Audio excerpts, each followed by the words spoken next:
Obrigado, Pedro. Obrigado, Reverendo Giovanni, pelo testemunho, pela palavra inicial, que eu tomei algumas notas para partir dos pontos que ele muito bem colocou. Obrigado, irmão. Sobre o pastor como teólogo. Eu fiquei assim, impressionado na forma como as coisas se casaram ontem, hoje, e isso é bom. O reverendo Giovanni falou do ministério da realidade. Ele falou da teologia no modo indicativo, não é? O pastor, o teólogo, ele indica os fatos. Nós vivemos na realidade do pecado, talvez por isso o metaverso faça tanto sucesso, né? A gente quer uma outra realidade, a gente quer criar uma realidade, a gente quer fugir da realidade. E o teólogo, ele aponta a realidade, e a realidade não é boa, é a realidade do pecado, o mundo em que a gente vive, afeta casamentos, afeta sonhos, afeta tanta coisa. Indica também o teólogo, o pastor teólogo, a redenção em Cristo. A realidade do pecado, a redenção em Cristo. Isso me traz a Spurgeon. Charles Spurgeon, eu quero abordar duas coisas hoje sobre ele. O sofrimento dele e como ele superou o sofrimento. E ele sofreu, nós vamos ver os recortes que eu vou fazer, ele sofreu por viver na realidade. Ele sofreu por pregar a realidade, por indicar às pessoas a realidade. Ele sofreu por ser o pastor teólogo. E ele sofreu por viver num mundo afetado pelo pecado. E como ele superou? Ele superou vivendo, mantendo-se na realidade do Evangelho. E ele superou pregando a realidade do Evangelho para si mesmo e para todos os demais. Então, é isso que hoje à noite eu quero mostrar para você. Charles Spurgeon como pastor teólogo em busca de um paradigma teológico para o sofrimento do pastor. Ontem nós começamos a olhar para alguns trechos da vida do pastor teólogo Charles Spurgeon. E eu também apresentei uma breve apologia ao estudo de biografias. E hoje nós ouvimos sobre a necessidade também da leitura de ficção. E nós concluímos ontem que é possível atravessar o vale da dor sem perder a fé, sem perder a esperança, sem perder o amor. É possível você permanecer no mesmo lugar, pregando domingo após domingo, por 37 anos, como foi o caso de Spurgeon, e ele parou de pregar porque ele morreu. Morreu, como veremos, com 57 anos. Nós estamos em busca de um paradigma teológico para o sofrimento, não só do pastor, para o seu. Você jovem, sonha, casa-se e passa pelo que ouvimos no primeiro momento. Como é que você lida com isso? Você não planejou isso para a sua vida. Mas nós vivemos na realidade, nós vivemos no mundo cheio de sofrimento, afetado pelo pecado. Então nós precisamos de um paradigma teológico que tem que ajudar você a continuar fazendo o seu trabalho, pregar, seja você pastor ou não, aconselhar, seja você pastor ou não, corrigir filhos, seja você pastor ou não. Você precisa fazer discípulos, seja você pastor ou não. Esse é o chamado do cristão. Então, como continuar fazendo o seu trabalho com o instrumento quebrado, o coração, já que o nosso trabalho tem como instrumento mente e coração, e a mente é profundamente afetada quando o coração está quebrado. A gente não consegue pensar direito. Como Clarice Lispector vai dizer, você nem dorme. Você dorme com o coração acordado. É assim, e não tem descanso. Um dos segredos de Spurgeon era a maneira como ele enxergava a realidade ministerial. Eu quero que você ouça essa citação. Abre aspas. Vivam o dia presente, sim, vivam a hora. Não ponham confiança em disposições de espírito e em sentimentos. Olha o que ele está dizendo para a nossa geração. Não coloque sua confiança na sua disposição de espírito, nos seus sentimentos. Nossa é a geração que nos ensina e prega e vive que o que você tem que ouvir é o coração, é os sentimentos, é a subjetividade. A arte deste tempo é o impressionismo, é onde nada tem sentido. Você dá o sentido de acordo com o seu sentimento, com o seu coração. E vem esse pastor teólogo, no fim do século XIX, já dizendo, não coloque a confiança em disposições de espírito, em sentimentos. Atentem mais para 1 grão de fé do que para uma tonelada de agitação emocional. Confiem em Deus somente e não se inclinem a ceder às necessidades de ajuda humana. Não se surpreendam quando os amigos falharem com você. Este é um mundo falho. Jamais contem com a imaturidade, ou melhor, jamais contem com a imutabilidade dos homens. Com a inconstância vocês podem contar, sem temer decepções. Não com a imutabilidade. Os homens mudam. Não se espantem quando seus adeptos se apartarem de você, indo atrás de outros mestres. Contentem-se em nada ser, pois é o que são.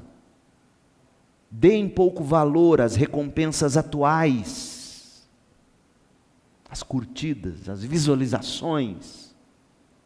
Deem pouco valor às recompensas atuais, sejam agradecidos pelos pequenos prêmios recebidos durante o percurso, porém, busquem a recompensadora alegria vindoura, o que ouvimos no primeiro momento. Continuem servindo ao Senhor com redobrado fervor, quando não se lhes apresentar nenhum resultado visível. Não tem resultado, não mostra resultado, mas continue servindo ao Senhor. Qualquer simplório pode seguir pelo caminho estreito na luz. A rara sabedoria da fé nos capacita a prosseguir no escuro com precisão infalível. A rara sabedoria da fé nos capacita a prosseguir no escuro com precisão infalível, visto que ela, a fé, põe a mão na mão do grande guia. Em nada saiamos do caminho que a vocação divina induziu-nos a seguir, bom ou ruim. O púlpito é a nossa torre de vigia e o ministério é a nossa guerra. Compete-nos. Quando não pudermos ver o rosto de Deus, compete-nos confiar a alma à sombra das suas asas. Essa é a realidade. Esse homem encarava a realidade. Assim como o nosso Salvador Jesus, Spurgeon foi um homem de dores. E por ter sido um homem de dores, ele foi o grande pastor que foi. Spurgeon enfrentou todo tipo de adversidade que um ser humano enfrenta, que um pastor enfrenta, e ainda mais, muito mais. Eu vou destacar apenas 6 tipos de sofrimentos. Primeiro, Spurgeon sofreu com frustrações e e desapontamentos causados por ovelhas mornas. Tantas vezes o trabalho do pastor é lidar com a mornidão do rebanho, não é, pastor? Lidar com pessoas mornas é difícil, frustra, desaponta. Olha o que ele diz: você sabe o que um homem de coração frio pode fazer? Se esse homem se agarra a você no domingo de manhã como um pedaço de gelo e congela-o com as informações de que a senhora Smith e toda a sua família estão ofendidos e o banco onde eles costumam sentar está vazio. Você ouve isso antes de começar a pregar. Pastor, estão ofendidos com o senhor. O senhor disse algo que não deveria ter dito. E eu não sei se o senhor notou, tem alguns domingos que eles não voltaram mais para a igreja. Você não quer saber do protesto que a sociedade de senhoras está fazendo, momento antes de subir ao púlpito? Isso vai congelá-lo, não vai ajudá-lo. Spurgeon lidou com isso.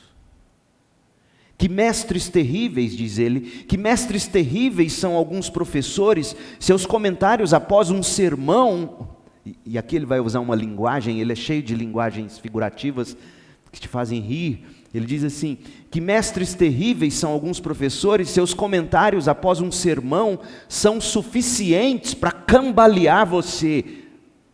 Você esteve implorando, falou de vida ou morte, e eles ficaram calculando quantos segundos o sermão ocupou, e comentam sobre os 5 minutos além da hora habitual que você tomou.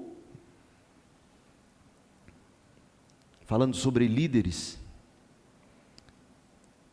não colocarás o boi e o jumento juntos sob o mesmo jugo, é um preceito misericordioso da palavra de Deus.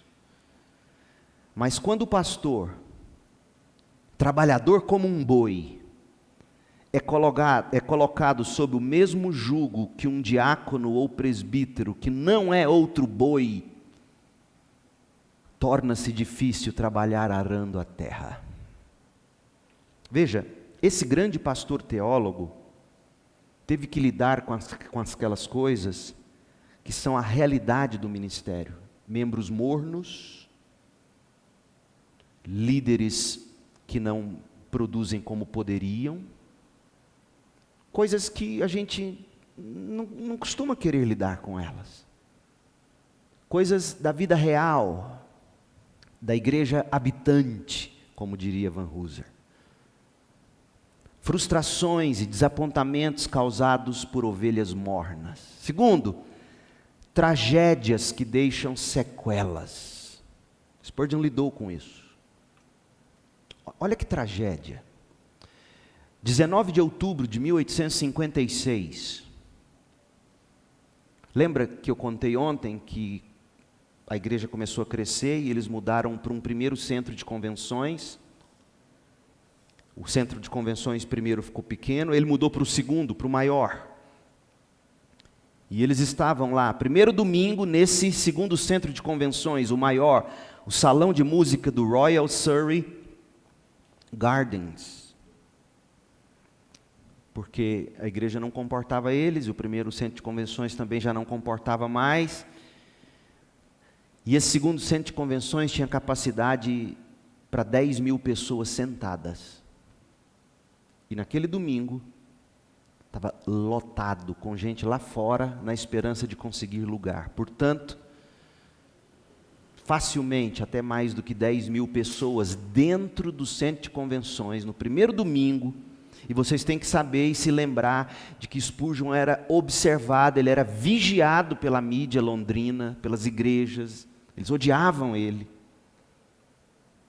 E eu vou dizer por quê daqui a pouco. E então está lá no primeiro domingo, imagina, o Jornal Popular está lá com câmeras na porta. Porque ele parava, literalmente parava o trânsito de Londres no domingo de manhã.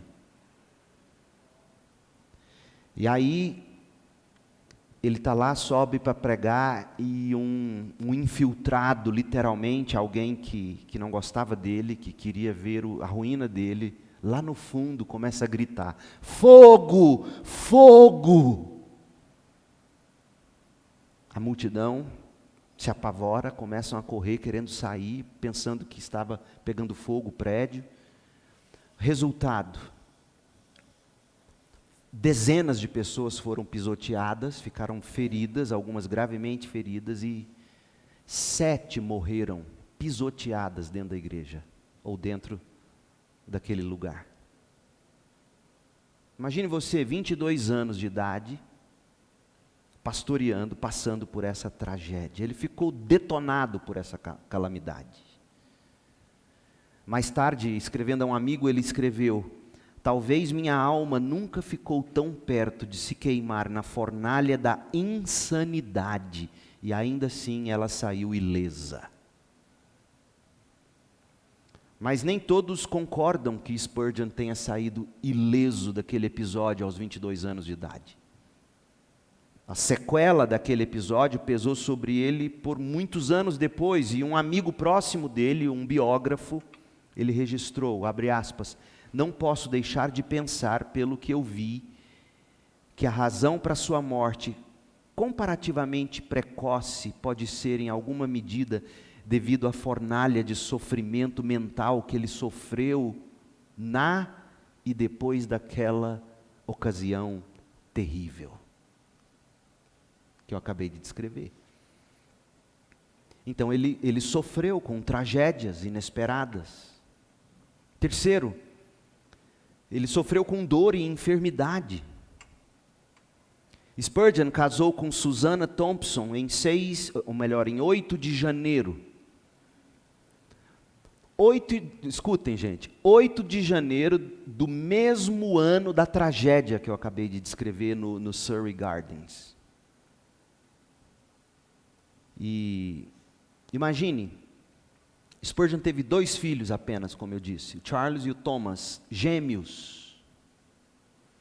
Os filhos gêmeos nasceram no dia 20 de outubro de 1856. Você se lembra do dia que queimou lá, que o cara gritou fogo e morreu?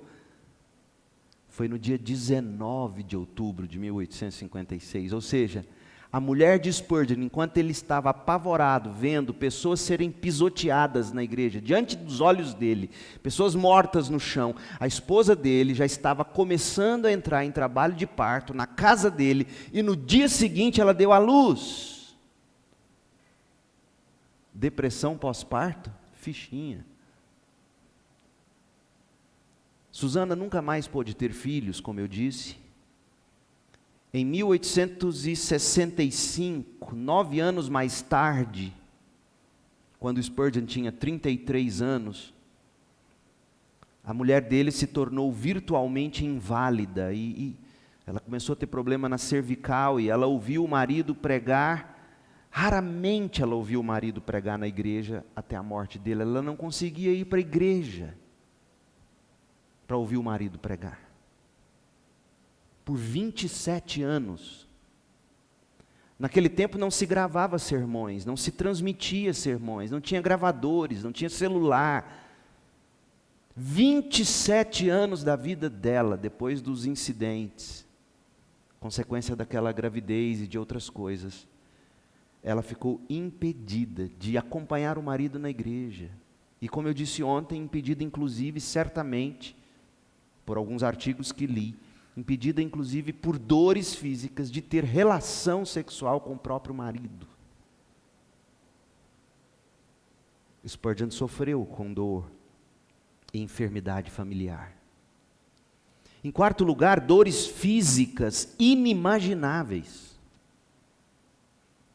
Spurgeon sofria de gota. Gota é uma inflamação de artrite, caracterizada por dor intensa, vermelhidão, sensibilidade nas articulações. Talvez eu fale uma besteira, mas eu fico imaginando dores parecidas com as agudas da fibromialgia, digamos. Além disso, ele sofria de reumatismo, ele sofria de doença de Bright, inflamação dos rins. O primeiro ataque dessa síndrome de gota ocorreu em 1869, Spurgeon estava com 35 anos de idade.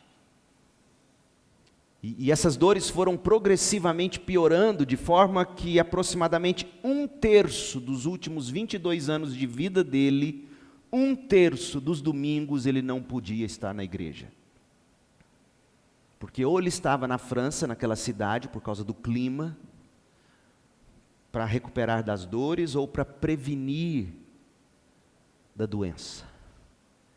E ele escreveu uma carta para um amigo, e ele disse assim, Lucian, citando algum entendido, Lucian diz, eu pensei que uma cobra tinha me picado, enchendo minhas veias com veneno, mas foi pior, foi a dor da gota. Isso foi escrito a partir da experiência pessoal de Lucian, eu sei. Ele sabia o que é. A dor era como se uma víbora tivesse picado você e enchido o seu sangue de veneno, e você sentindo dor do fio do cabelo à ponta do pé. 1/3 do ministério de Spurgeon foi empregado no tratamento da dor, cada vez mais recorrente nas articulações, ao ponto de tirá-lo do púlpito da igreja e de outros trabalhos, vez após outra, até que ele morreu com 57 anos. Em quinto lugar, ele sofreu com ridicularizações, calúnias públicas. Gente, cancelamento na internet é fichinha perto do que esse homem passou. Vou citar 2 exemplos apenas, das dezenas que eu poderia citar, de artigos publicados, digamos, guardadas as proporções. O Essex Standard seria o jornal popular de Londres. Vários artigos com fotos dele, da igreja. E digo que são vários porque a Susana, a mulher dele, ela fez um álbum de recortes dos jornais de um ano apenas, de 1855 a 1856, com todos os ataques que ele sofreu nos jornais, e dá um scrapbook enorme de recortes, de críticas que ele recebia. E olha o que desses homens escreveu sobre ele. Esses pastorzinhos de internet, preocupados com a aparência, debatendo, xingando e brigando. Imagina se eu ouvir isso aqui num jornal, e Spurgeon não retrucava. Ele não ia para o jornal pedir direito a, como é que fala? Direito à resposta. Não tinha isso. Acho que foi Charles Swindoll que disse que a gente tem que aprender a ter couro grosso e coração mole. É isso que o sofrimento tem que ensinar para a gente. A ter couro grosso e coração mole. O problema é que o sofrimento endurece o coração da maioria e amolece o couro. Está errado, não pode ser assim. É couro grosso para pancada e coração mole. Esse era Spurgeon. Olha o que o cara escreveu sobre ele. Seu estilo é o estilo coloquial vulgar. Porque ele falava como um jovem da época. Ele não era leviano, ele não usava linguagem imprópria, não é isso. Mas ele falava a língua do povo. Seu estilo é o coloquial vulgar. Todos os mistérios mais solenes de nossa santa religião são por ele rude e impiedosamente manipulados. O senso comum está indignado e a decência revoltada. Suas falas são intercaladas com anedotas grosseiras. Porque ele era brincalhão. Imagina, você lê isso no jornal. Outro jornal publicou Spurgeon. É de admirar-se como um cometa que de repente atravessou o céu religioso. Ele subiu como um foguete, mas é questão de tempo. E dentro em pouco cairá como um galho seco. Ou seja, as pessoas ficavam ali agorando ele. Vai cair, agora ele cai. Não, agora ele cai. Imagina você viver nisso. Como eu disse, a Susana, a mulher dele, manteve esse livro de recortes. E Várias coisas que ele leu sobre as críticas que faziam a ele eram fáceis de esquecer, mas a maior parte não era. E em 1857, no ano seguinte ao livro de recortes da mulher dele, ele escreveu assim: ouça, é assim, pastores, que a gente lida com críticas que nos fazem nas redes sociais. Olha o que Spurgeon fez. Quando nos criticarem no Twitter, no grupo de WhatsApp da igreja, olha como a gente age, como líder, como pastor, como presbítero, como diáconos, líder de PGM, líder de pequenos grupos, seja qual for sua função, como crente, olha como a gente reage. Abre aspas. Sobre os meus joelhos é que eu muitas vezes tenho caído. Com o suor quente que brota de minha testa diante de algumas calúnias frescas que são derramadas sobre mim. Em muita agonia e dor, meu coração tem sido quase quebrado. Fecha aspas. Como é que ele lidava com as críticas? Nos joelhos. Será que a gente acredita nisso ainda? Como muito bem lembrou o reverendo Giovanni, da necessidade que temos disso? Será que a gente acredita que a gente luta pela nossa reputação de joelhos e não pedindo direito de resposta? Além das críticas dos jornais, Spurgeon ainda sofria com os colegas pastores que criticavam ele. Gente, vocês têm que se lembrar da história desse homem. Eu falei ontem. Os pais dele eram pedobatistas. Os pais dele não acreditavam no batismo de crentes como os batistas acreditavam. E ele rompeu com a família nesse sentido. Ele era um homem de convicções. Eu cito isso não para dizer que ele está mais certo do que os presbiterianos. Não me leiam assim, apesar de acreditar nisso. Ele dizia isso. Eu digo isso para dizer que ele tinha as convicções dele.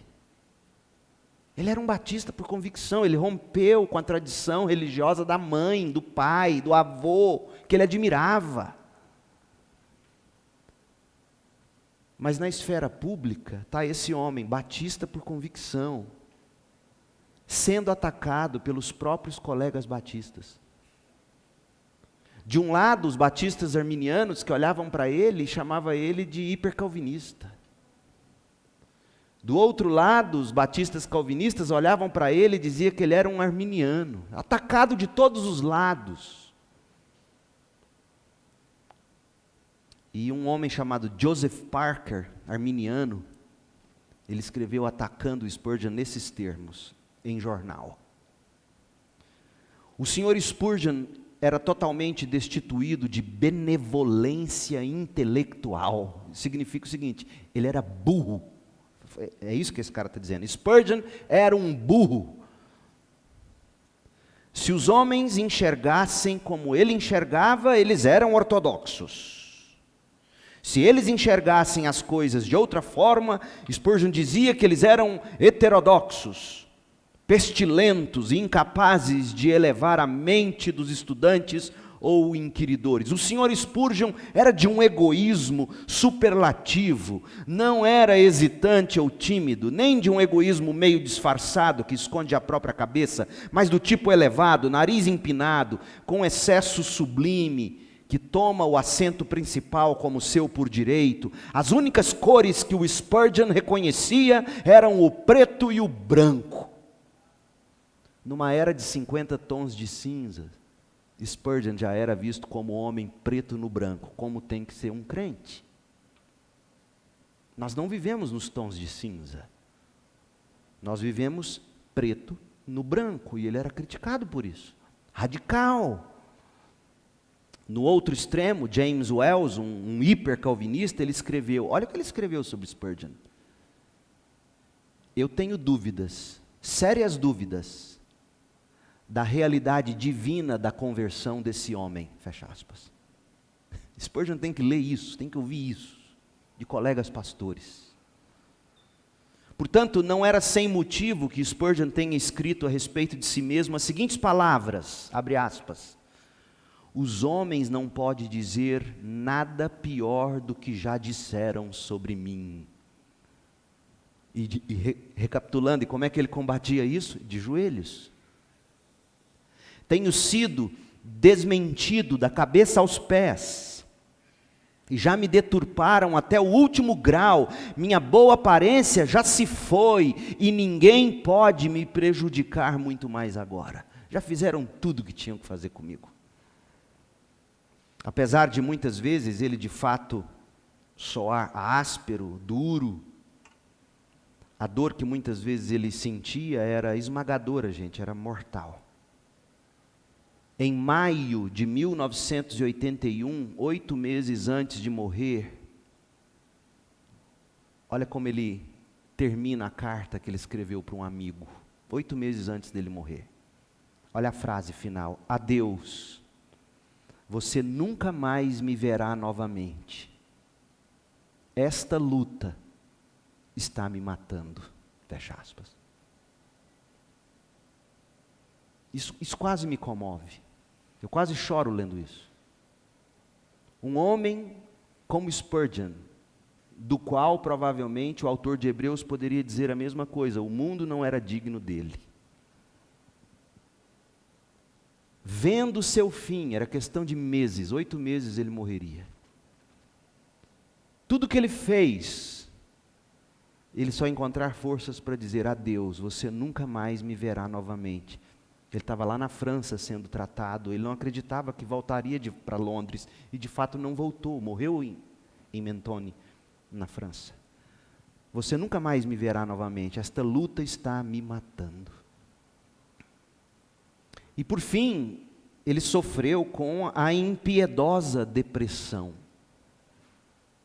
Spurgeon tinha depressão severa, do tipo de depressão que paralisava ele em alguns casos, em alguns momentos.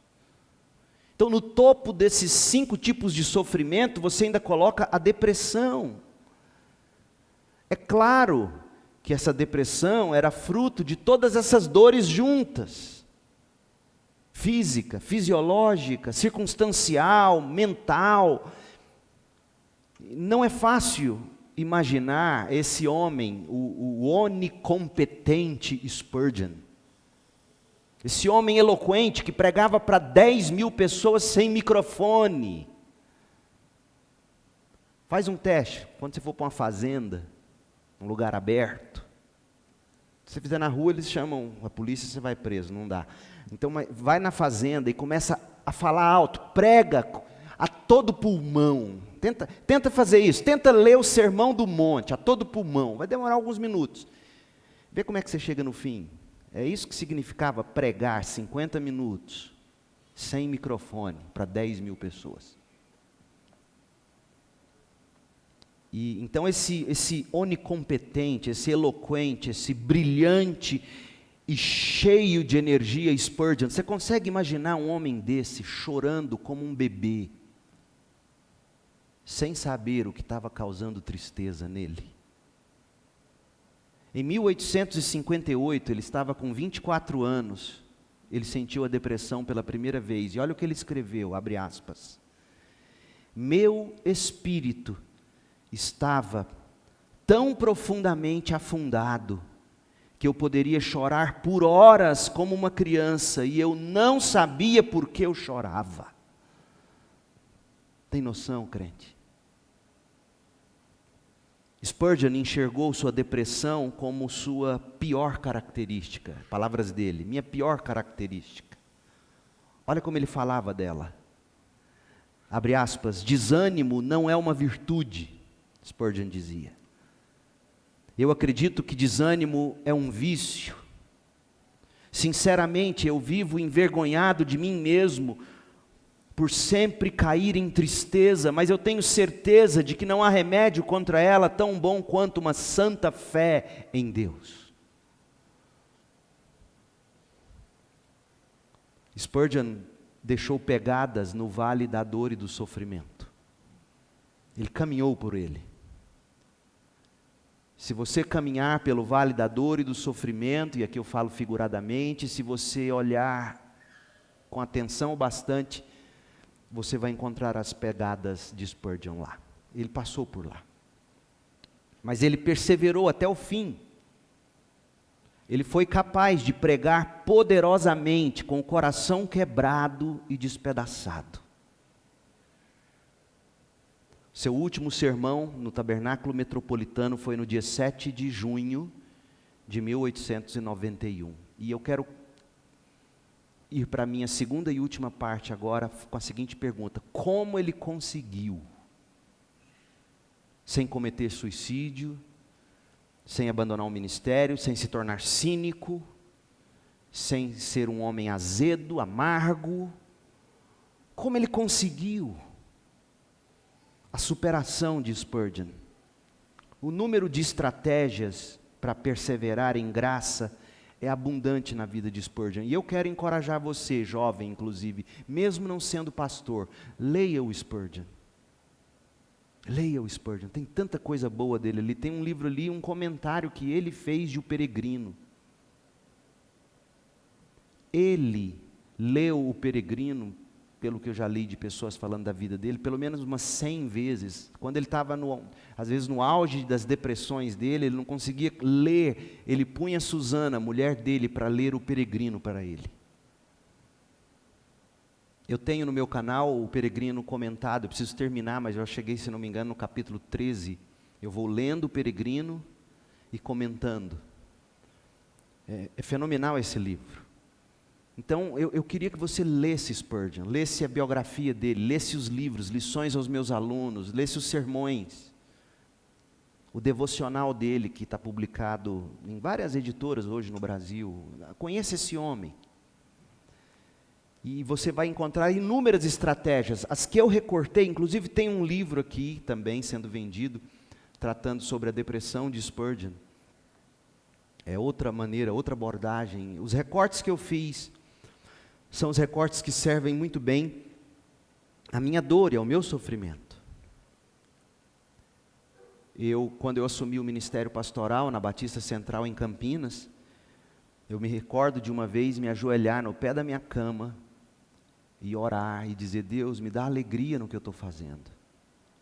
Porque eu sentia, não sei se você já viu isso, não existe mais isso, eu acho. Balinha antigamente vinha com a casca e por dentro tinha um plástico transparente que cobria a balinha. Quem já viu balinha assim? Gente, eu sou velho mesmo. Ó.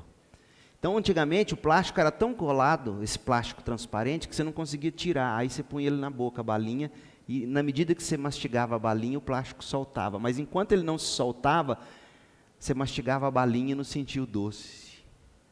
E eu me sentia assim, mastigando balinha com plástico.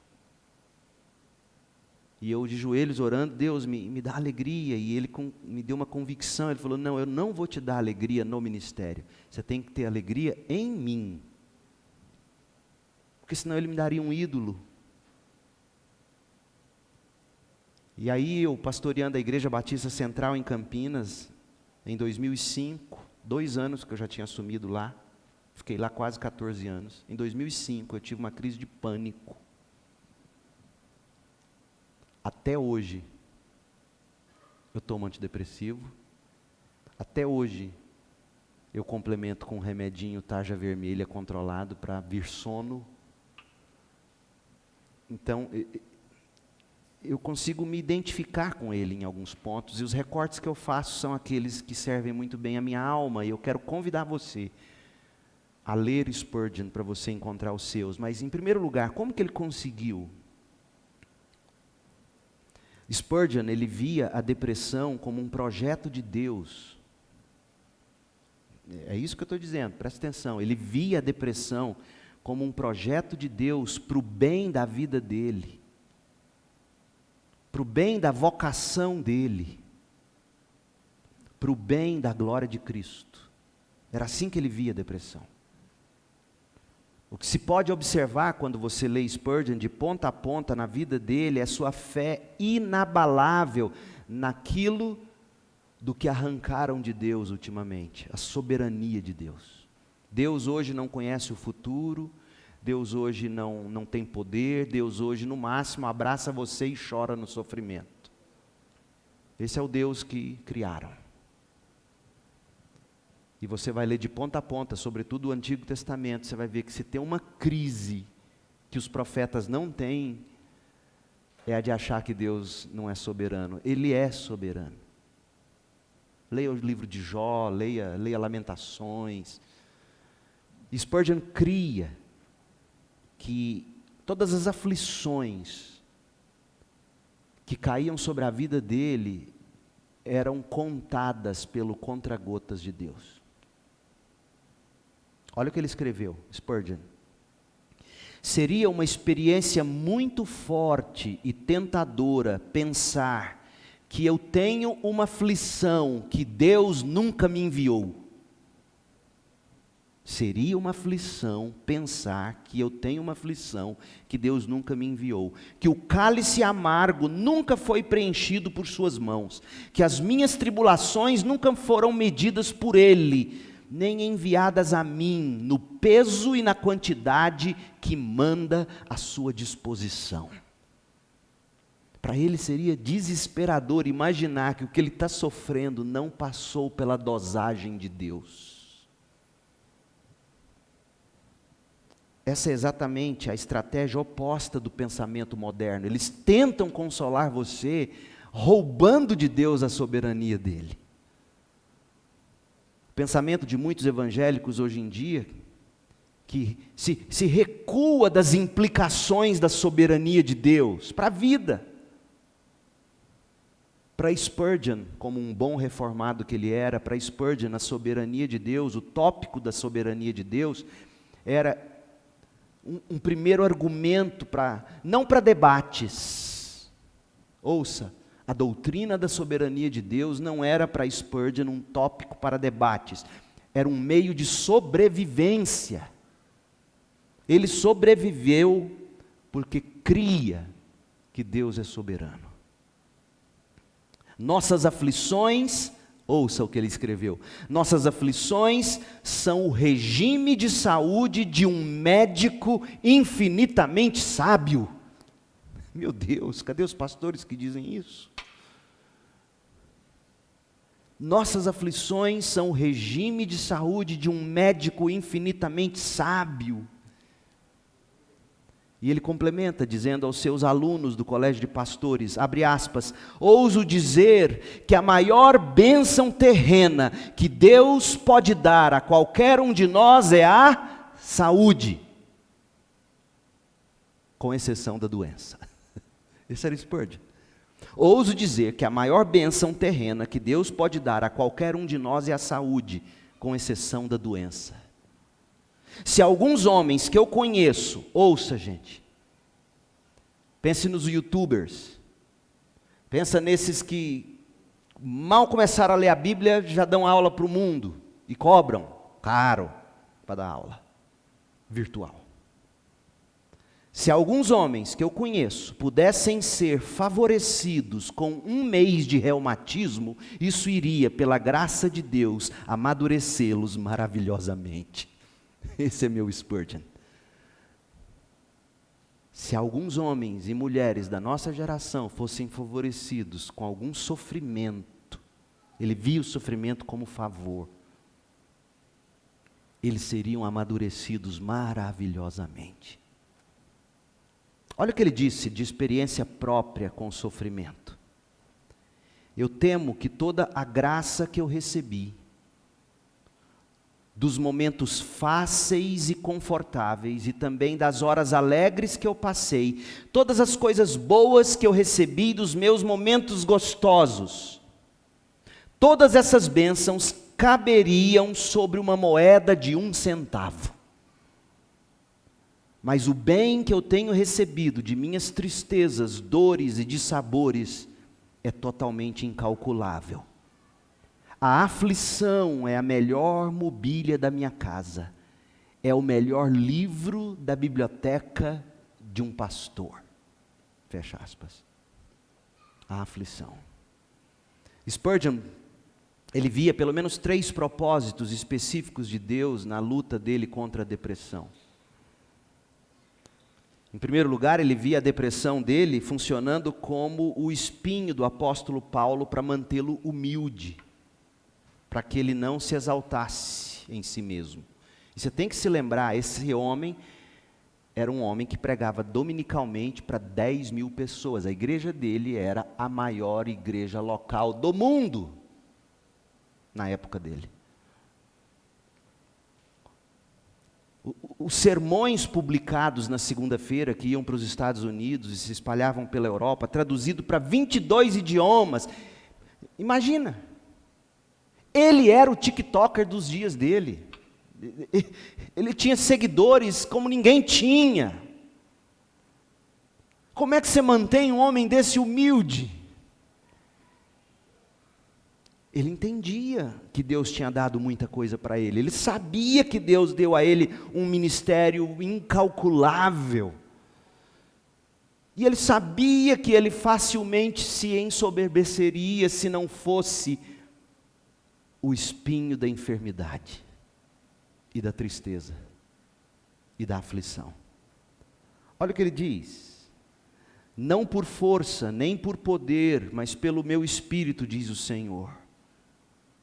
Instrumentos devem ser usados, mas a sua fraqueza intrínseca deve ser claramente manifestada. Não poderá haver divisão da glória, nem diminuição da honra devida ao grande trabalhador soberano. Aqueles que são honrados pelo Senhor em público, normalmente têm de suportar uma correção secreta, ou carregar uma cruz peculiar, porque do contrário, haverão de se exaltar e cairão no laço do diabo.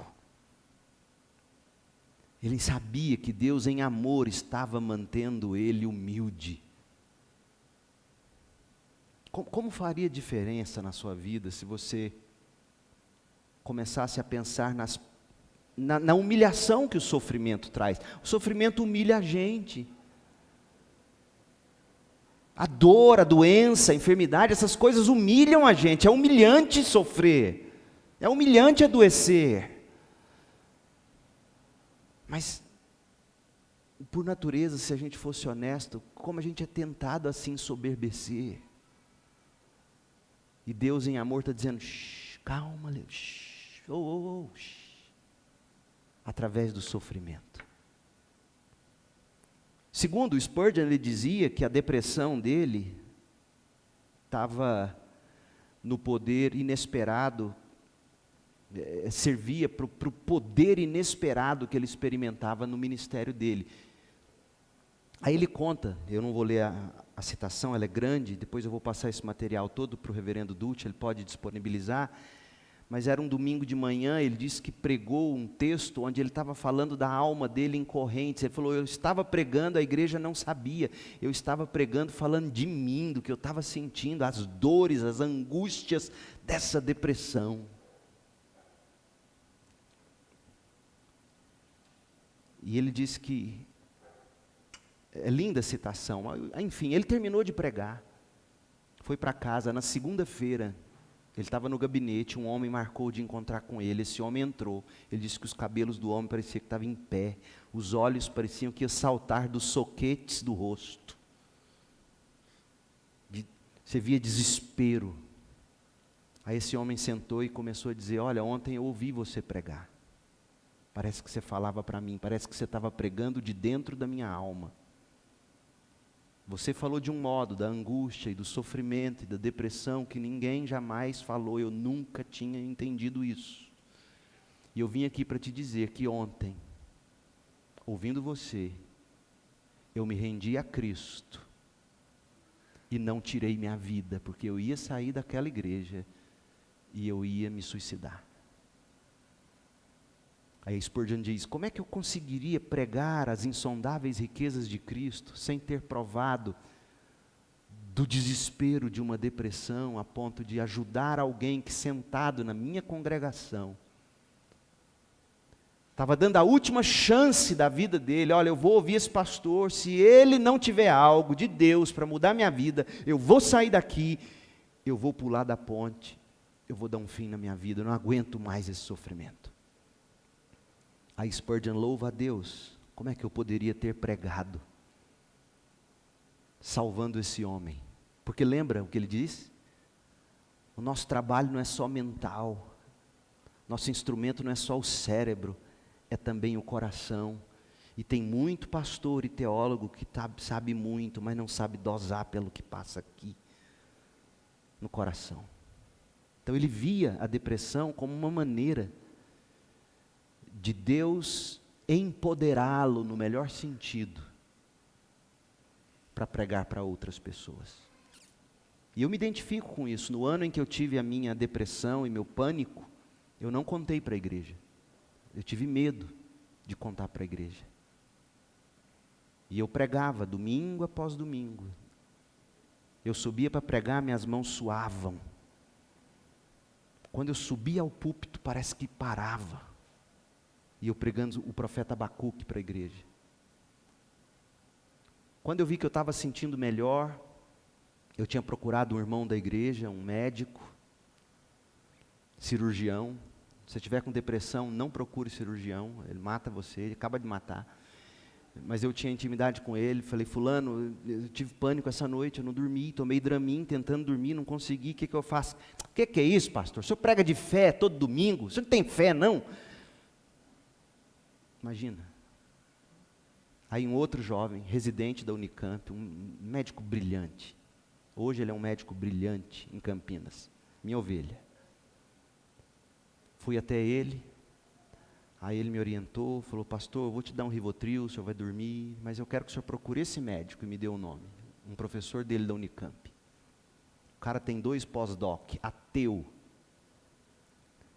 Me tratou como se fosse meu pastor. Você acredita nisso?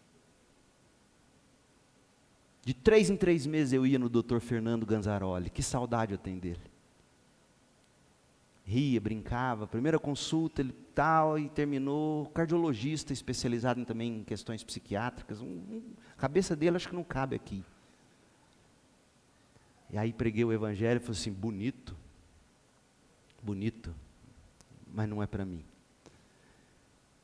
Aí ele, eu sei que você gosta de ler biografia, vou te recomendar uma boa biografia. Eu falei, ótimo, qual? Pensei que ele ia falar do grande pai da medicina, ele falou assim, a biografia do câncer. Escrito por um médico indiano. Eu estou com esse livro em casa até hoje para ler, ainda não li, ainda vou ler em homenagem ao Ganzaroli. Mas olha a importância de um médico teólogo. Ele não era, mas era um baita médico. E aí, eu preguei o ano inteiro. Quando eu comecei a sentir melhoras, caminhando para o fim do ano, eu contei para a igreja. Dei meu testemunho. E foi impressionante, porque ao longo daquele ano, o que eu mais ouvi eram as ovelhas falando, pastor, o senhor está diferente, o senhor está... E eu não via isso, eu não achava isso. E os feedbacks depois que eu contei dessa minha experiência, as pessoas que passaram a me procurar pedindo aconselhamento, porque entenderam que eu estava atravessando o mesmo temporal, aquilo... Então eu me identifico com o Spurgeon está dizendo aqui, porque aquilo empoderou meu ministério, e até hoje. Até hoje. O sofrimento é o melhor livro na biblioteca de um pastor, disse Spurgeon. E por fim, ele dizia que o propósito da depressão era um sinal profético de que coisas melhores viriam. Ele dizia que essa tristeza, esse sofrimento, sempre apontava ele para algo melhor que Deus traria para ele. Olha o que ele disse. Essa depressão se apodera de mim sempre que o Senhor está preparando uma grande bênção para o meu ministério. A nuvem é negra antes de quebrar e chover. E ofusca antes de despejar o seu dilúvio de misericórdia. A depressão agora se tornou para mim, eu amo essa frase, eu nunca esqueci dessa frase. A depressão agora se tornou para mim como um profeta em roupas ásperas, um João Batista, anunciando que está próxima a vinda de bênçãos ainda mais ricas do meu Senhor. Que pastor diz que a depressão é um João Batista? Olha que coisa linda. Então Spurgeon via sua depressão como meio de Deus humilhá-lo, ensiná-lo e conduzi-lo com os olhos fixos na bendita esperança de vida eterna. Além disso, Spurgeon, ele suplementava a estratégia teológica dele, eu poderia falar aqui do cuidado que ele tinha com o corpo, apesar dele era gordão, né? Mas ele fala da importância de nós guardarmos o descanso, a importância da gente saber comer bem. Ele diz assim: é sábio de nossa parte tirarmos folgas ocasionais. A longo prazo, muitas vezes, nós faremos mais ao fazermos menos. Fazer e fazer para sempre, sem descanso e lazer, poderá produzir espíritos vazios dentro deste barro pesado. Mas enquanto estamos neste tabernáculo, temos que de vez em quando parar tudo e servir ao Senhor em santa inação e com lazeres consagrados. Não é descansar a mente assistindo Game of Thrones. Prazeres, lazeres consagrados. Que ninguém duvide em sua consciência da legalidade de se sair para aproveitar por um tempo. Ele diz ainda: hábitos sedentários têm a tendência de criar em nós desânimo. Um pastor falando disso. Especialmente nos meses de nevoeiro, um bocado de brisa do mar, ou uma longa caminhada com o vento batendo no rosto, não vai conferir graça à nossa alma, mas vai oxigenar o nosso corpo, o que em segundo plano é o que há de melhor. Eu aprendi a caminhar lendo isso aqui. Tem dias que eu consigo fazer, já fiz 30 quilômetros andando, ouvindo John Piper, Keller, Mark Dever, andando, brisa no rosto. Não confere graça, mas oxigena o corpo. Como isso é bom. Spurgeon, ele faz a gente repensar os nossos hábitos alimentares, ele faz a gente repensar o nosso descanso, o nosso repouso. Hoje você está jovem, você consegue dormir 1, 2 horas por noite, e acorda bem. Mas espera um pouco. Eu tenho hoje 48 anos. Eu sou do tipo que acreditava, eu quase fui herege, quando eu acreditava que Deus desperdiçou sabedoria quando criou o sono. Para que dormir? Que desperdício é esse negócio de dormir? Mas hoje, se eu não tiver a minha dose de sono, eu não presto. O humor vai embora, a acidez aflora. A gente precisa aprender isso. Spurgeon, ele sabia fazer isso. Outra coisa, ele alimentava sua alma em comunhão com Cristo, através de oração e meditação nas Escrituras. Uma prática esquecida por pastores, sobretudo teólogos. Devoção, ele diz: jamais negligencie suas refeições espirituais, ou você não terá estamina e seu espírito vai se afundar. Viva das doutrinas substanciais da graça, e você sobreviverá àqueles que se deleitam na pastelaria e no programa de aula do pensamento moderno, dos coaches. Spurgeon é atualíssimo, gente. Acima de tudo, alimente a chama em comunhão íntima com Cristo. Nenhum homem que tenha vivido com Jesus é tão frio de coração. Viver com Jesus aquece o coração. Lembra da estatística que o reverendo Dulce mostrou ontem no início dessa conferência? Pastores secos, ocos. Eu nunca encontrei um pregador, diz Spurgeon, desanimado, que estivesse mantendo comunhão íntima com o Senhor Jesus. Esse é o homem que sofria com depressão, percebe? E aí ele vai falar que, alguns meses atrás, ele era um homem de uma fé infantil. Eu invejo isso no Spurgeon. Ele disse que ele estava assim tão angustiado e chorando tanto, que ele pediu licença para as pessoas que estavam com ele na casa dele, foi para o quarto. Se ajoelhou e disse: Pai, eu sou o pai, e se eu visse um filho no estado em que eu estou, eu colocaria ele no colo. Me coloque no seu colo, eu não aguento mais sofrer disso, dessa forma. E aí ele disse que ele se levanta dali, sentindo-se melhor, sentou lá na sala e falou para o povo: olha, eu nunca mais vou sofrer desse jeito. Um homem que buscava essa comunhão íntima. Mas é um homem que experimentava também momentos em que ele não tinha vontade de orar. E eu tenho uma citação enorme, eu não vou ler para vocês, onde ele diz: olha, quando você não sentir vontade de orar, ore assim mesmo, ore pedindo vontade para orar, ore até você conseguir orar. Spurgeon, ele mantinha essa comunhão íntima com Deus na palavra e na oração.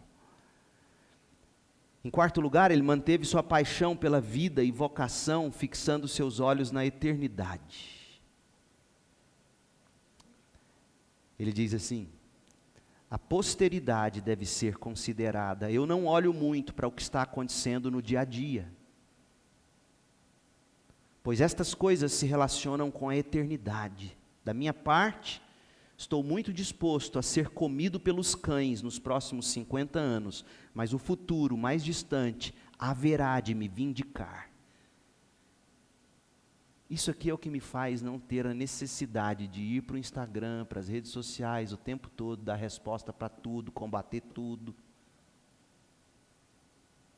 O futuro mais distante haverá de me vindicar. Tenho lidado com honestidade perante o Deus vivo.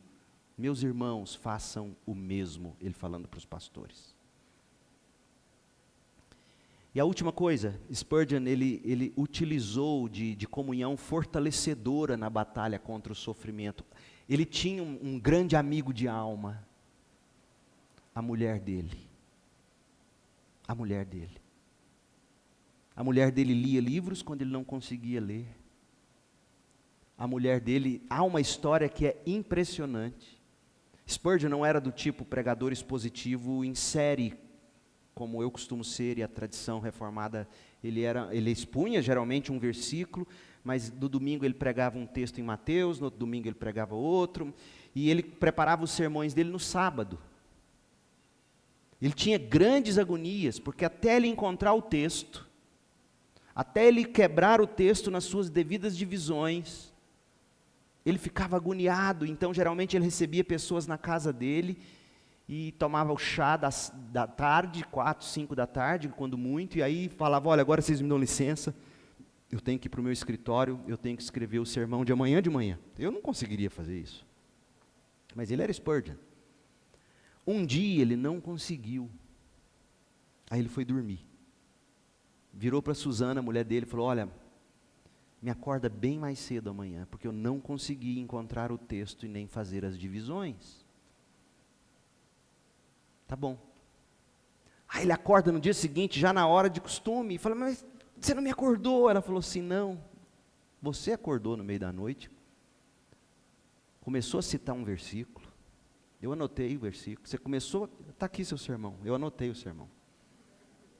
Meu Deus, o homem prega até dormindo.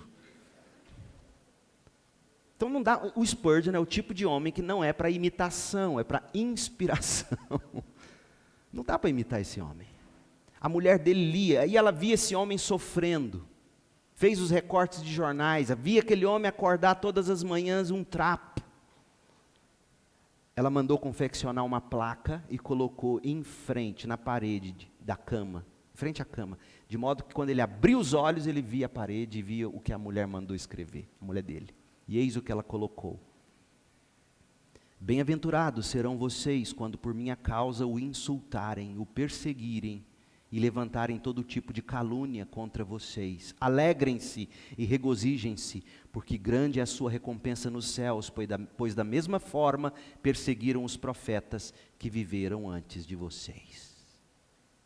E aí a Suzana escreve: o texto foi pendurado em nosso quarto e lido pelo meu querido esposo e pastor todas as manhãs, cumprindo seu propósito bendito, visto que lhe fortaleceu o coração e o capacitou a afivelar a armadura invisível com a qual ele podia caminhar tranquilo entre os homens, indiferente às calúnias deles, preocupado apenas com o que era melhor para o interesse deles mesmos que o criticavam. Que mulher! Saiba casar, jovem. Ô mulheres, sejam desse calibre. Tem livros de Susana aqui, devocionais que ela escreveu. Leiam, meninas, leiam os devocionais de Susana. São pérolas. Aqui eu termino minha palavra. Spurgeon, ele tinha plena consciência da soberania de Deus, ele utilizava dos meios naturais de graça criados por Deus, ele fazia uso da palavra e da oração devocionalmente, ele fixava os olhos na eternidade e ele cultivava a comunhão fortalecedora com a sua esposa. Que Deus te abençoe e derrame graça sobre a sua vida e que você aprenda a caminhar pelo sofrimento, sem fugir dele. Encontre os seus heróis, leia pelo menos uma biografia de um grande homem ou mulher de Deus por ano. Leia biografia. Pai, em nome de Jesus, abençoa com graça esses que com paciência me ouviram até aqui. Em nome de Jesus. Amém. Obrigado, meu povo.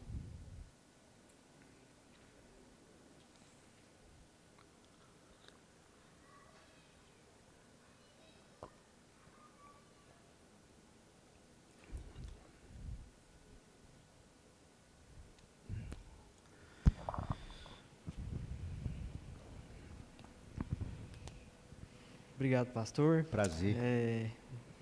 Por trazer essa exposição. Máscara aqui. Vou ler um comentário. Na verdade, é um comentário, acho que pediu para que você comentasse acerca desse comentário. Ele diz assim: ao longo da vida, os pastores mais corretos sempre foram os mais cruéis, e os que mais sofreram sempre os mais amáveis. Falta ao que não sofre empatia pelo sofrer. Por favor, comente sobre essa ideia, creio. Lê o início, por favor, de novo. Ao longo da vida, os pastores mais corretos sempre foram os mais cruéis, e os que mais sofrem, sempre os mais amáveis. O sofrimento, como eu disse, né, o sofrimento ele tem o poder de amolecer o coração ou de endurecê-lo. Porque é bem verdade que você encontra pessoas que sofreram muito, se amargurando ainda mais, decepcionadas com Deus, né? E tudo mais. Mas é fato que homens, mulheres que sofrem mais e se aproveitam do sofrimento, transformando este num meio de graça, é verdade que eles são mais suscetíveis a serem mais amorosos, pacienciosos, afáveis, como Spurgeon diz, né?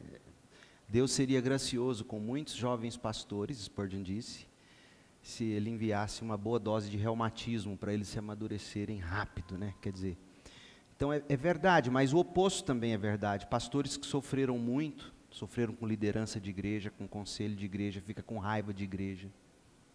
Eu já vi isso também.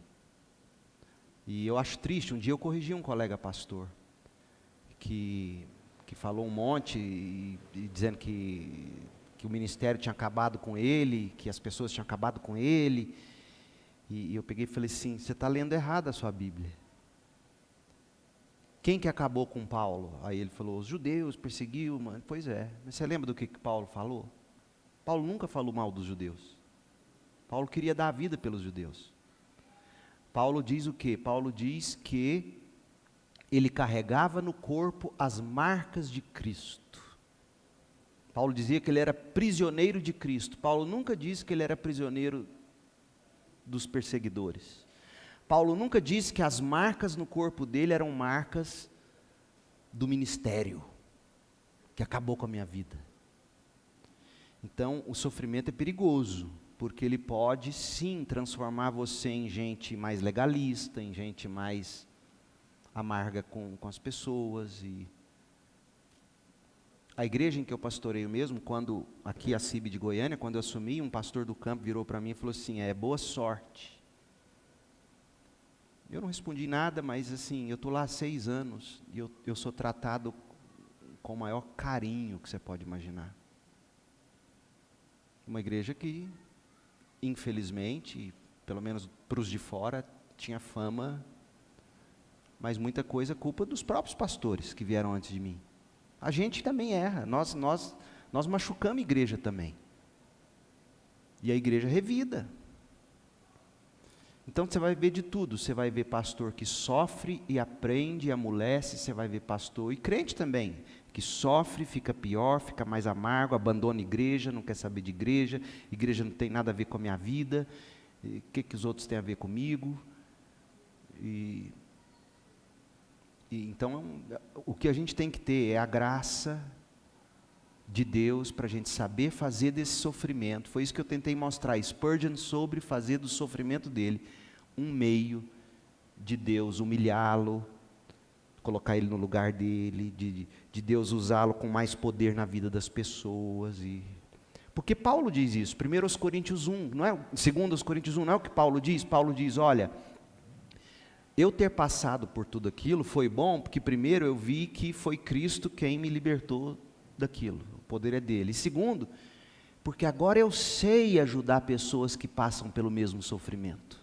Isso é bíblico.